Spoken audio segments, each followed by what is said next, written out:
Well, I didn't say the same for Juventus, the Serie A champions. However, winning the English Premier League is something at this point of time, because English Premier League is a league with really big European teams. It's the league where Liverpool plays. It's the league where Chelsea plays. Liverpool and Tottenham, they both were in the European Champions League final last season.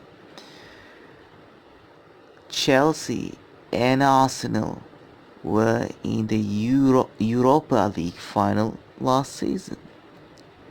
All these teams are playing in the English Premier League, and to win that league is something. Therefore, Manchester City, I consider them to be big, and this is the reason.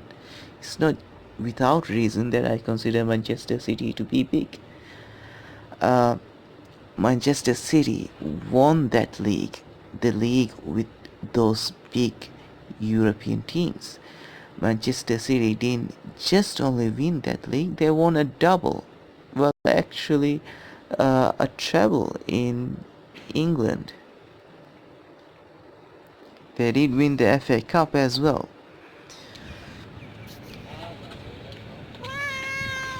So Manchester City winning the English Premier League is not just something small. It's not something.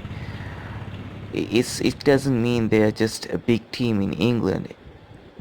It does mean that they are a big team in Europe, regardless of what result they've got in the European Champions League. Now, remember, I'm not saying the same for the current Juventus. However, the Juventus of 1994-95, they were also a big team in Europe. You could consider them to be a big team in Europe because they won Serie A at a time when AC Milan was dominating Europe. And this was also probably the time period where Inter Milan won a UEFA Cup. Inter Milan won a UEFA Cup during the early 90s. Sampdoria was a big team in Europe. They played the European Champions League final. They played the Cup Winners' Cup final. And they lost the European Champions League only during extra time. The final game, the European Champions League final game, they lost it only during the extra time to Barcelona.